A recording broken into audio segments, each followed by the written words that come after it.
ঘরে থাকা মাত্র কয়েকটি উপকরণ দিয়েই একেবারে পারফেক্ট দোকানের মতো ক্রিস্পি চিকেন এবার নিজের হাতেই বানিয়ে ফেলুন, খুবই সহজ পদ্ধতিতে।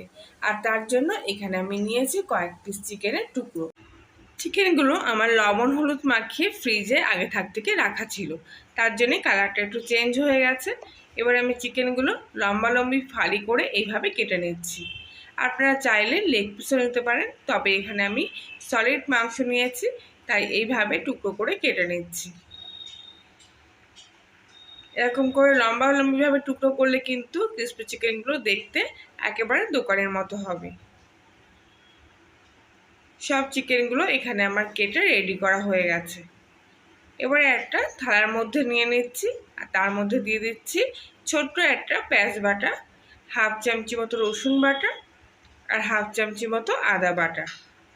এর মধ্যে আমি দিয়ে দেবো হাফ চামচি মতো লঙ্কার গুঁড়ো, আর দিয়ে দিচ্ছি হাফ চামচি মতো মিট মশলা। সামান্য একটু শাহি গরম মশলা এর মধ্যে দিয়ে দিচ্ছি, এতে কিন্তু সেন্টটা খুব ভালো আসবে। সব কিছু আমি একসঙ্গে এবার খুব ভালো করে মাখিয়ে ম্যারিনেট করে নেব। লবণ হলুদ দিলাম না, কেননা লবণ হলুদ কিন্তু আমার চিকেনের গায়ে আগে থেকেই মাখানো ছিল।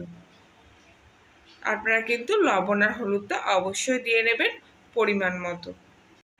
ম্যারিনেট করা চিকেনটা 10 থেকে 20 মিনিট মতো আমি এখানে ঢাকা দিয়ে রেখে দিচ্ছি। এবারে একটা প্লেটে আমি 2 চামচ মতো ময়দা নিয়ে নেব,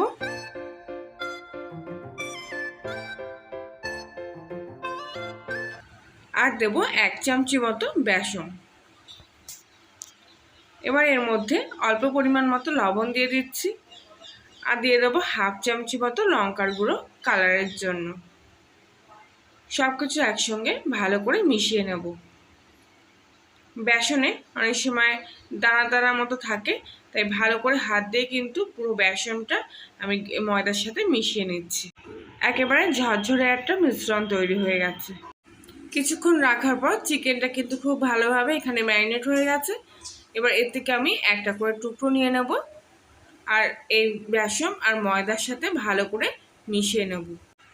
ভালো করে কিন্তু হাত দিয়ে এইভাবে চেপে চেপে দিতে হবে। যতক্ষণ জল জল একটা চিকেনের মধ্যে ভাব থাকবে ততক্ষণ পর্যন্ত কিন্তু খুব ভালো করে চেপে চেপে দিতে হবে, আর বাকি এক্সট্রা ময়দাটা ঝরিয়ে ফেলে দিতে হবে। এখানে আমার একটা চিকেনের টুকরো কিন্তু রেডি হয়ে গেছে, আর বাকি সব টুকরোগুলো আমি ঠিক একইভাবে তৈরি করে নিচ্ছি। আর যদি হাত দিয়ে চাপতে আপনাদের খুব একটা অসুবিধা হয়, তাহলে এইভাবে হাতের মুঠোর মধ্যে নিয়ে খুব ভালো করে চেপে চেপে এর গায়ে ব্যাটারটা লাগিয়ে নেবেন। দেখুন একদম খুব ভালো করে যেন ভিতরে চিকেনে একদম রন্ধ্রে রন্ধ্রে যেন ময়দা আর বেসনটা ঢুকে যায়। এক্সট্রা ময়দাটা অবশ্যই ঝরিয়ে ফেলে দেবেন, না তো কিন্তু ভাজার সময় তেলটা গাঢ় হয়ে যাবে। সব কটা চিকেনের টুকরো আমি ঠিক এইভাবে মাখিয়ে নিচ্ছি। এখানে আমার সব কটা চিকেন রেডি হয়ে গেছে। এবারে এখানে বেশ কিছুটা তেল ভালো করে প্রথমে গরম করে নিলাম। এবারে চিকেনগুলো এক এক করে দিয়ে দিচ্ছি তেলের মধ্যে। ফুটন্ত গরম তেলে কিন্তু চিকেনগুলো অবশ্যই দেবেন। এরপর আঁচটা কিন্তু একটু মিডিয়ামে করে দেবেন, নইলে পরে চিকেনটার ওপরটা কিন্তু খুব তাড়াতাড়ি লালচে হয়ে যাবে, আর ভিতরটা কিন্তু কাঁচা থাকবে। এইভাবে বেশ কিছুক্ষণ রেখে দেবেন, প্রথমে কোনো কিছু নাড়াচাড়া করবেন না। এক পিঠ একটু শক্ত হয়ে আসলে উল্টো পিঠটা এক এক করে এইভাবে উল্টে দেব। কাঁচা অবস্থায় নাড়াচাড়া করলে কিন্তু চিকেনের গায়ে থেকে ময়দাটা ঝরে যেতে পারে, তাই এক পিঠ খুব ভালোভাবে হওয়ার পর তারপরে উল্টো পিঠটা উল্টে দেবেন। অপর পিঠটাও খুব ভালো করে আমি এখানে ভেজে নিচ্ছি। আর চিকেনের গাগুলো দেখুন কত সুন্দর দেখতে হয়েছে। এইভাবে উল্টে পাল্টে চিকেনগুলো আমি ভালো করে ভেজে নিয়েছি, তবে পুরোপুরি ভাজিনি।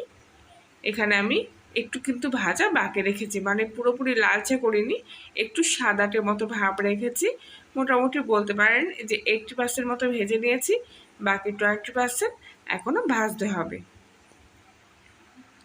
এবারে একে একে চিকেনগুলো আমি তেল থেকে তুলে নিচ্ছি।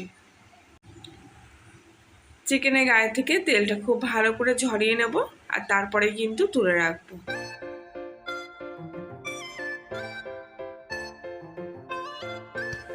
সব চিকেনগুলো কিন্তু আমি এখানে ভেজে নিয়েছি, তবে কিন্তু পুরোপুরি ভাজেনি। এবারে বাকি যে চিকেনের টুকরোগুলো ছিল সেগুলো আমি এক এক করে তেলের মধ্যে দিয়ে দিচ্ছি। এগুলো কিন্তু আমি 80% মতো ভেজে নেব। আর এক পিঠ হয়ে গেছে, এবার উল্টো পিঠটা উল্টে দিচ্ছি, অপর পিঠটাও একইভাবে ভেজে নেব। দেখলেই বুঝতে পারছেন চিকেনগুলো কিন্তু একটু সাদা সাদা মতো ভাব রয়েছে। আর ঠিক সেই অবস্থায় কিন্তু আমি তেল থেকে এগুলোকে তুলে নিচ্ছি। গ্যাসের ফ্লেমটা পুরোপুরি মিডিয়ামে রেখেছি, যাতে চিকেনগুলো পুরো ভিতর থেকে ভাজা হয়ে যায়। উল্টে পাল্টে ভালো করে দু পিঠ ভেজে নেওয়া হয়ে গেলে চিকেনগুলো আবার আমি এক এক করে তেল থেকে তুলে নিচ্ছি।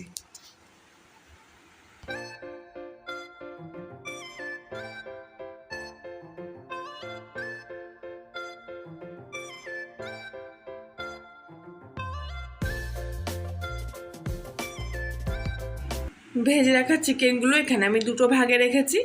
এগুলো দ্বিতীয় ভাগ, এটা প্রথম ভাগ, মানে প্রথমবার এগুলো ভেজেছিলাম, দ্বিতীয়বার এগুলো ভেজেছিলাম।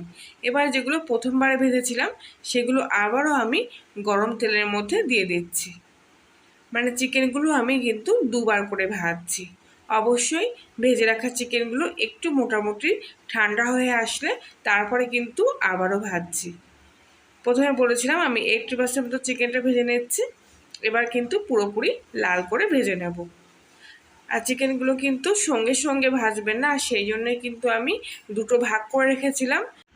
প্রথমবার আমি যে কটা টুকরো ভেজেছিলাম সেগুলো ঠান্ডা হয়ে গেছে দ্বিতীয়বার এগুলো ভাজতে ভাজতে, আর তারপরে সব কটা ভাজা হয়ে গেলে আবার আমি প্রথম থেকে শুরু করেছি ভাজা।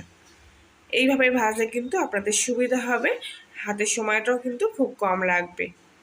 আর এখানে দেখুন ক্রিসপি চিকেনগুলো আমার একেবারে রেডি হয়ে গেছে। আর গাটাও দেখুন কত সুন্দর খড়খড়ে হয়েছে। তাহলে বন্ধুরা, কলিনের রান্নাঘরের আজকের এই রেসিপিটি ভালো লেগে থাকলে লাইক শেয়ার কমেন্ট করবেন, আর নতুন হলে সাবস্ক্রাইব করে পাশে থাকার জন্য অনুরোধ রইল। আজকের মতো এখানেই, আবার দেখা হচ্ছে অন্য একদিন নতুন কোনো রেসিপির সাথে। ততক্ষণ সবাই ভালো থাকবেন।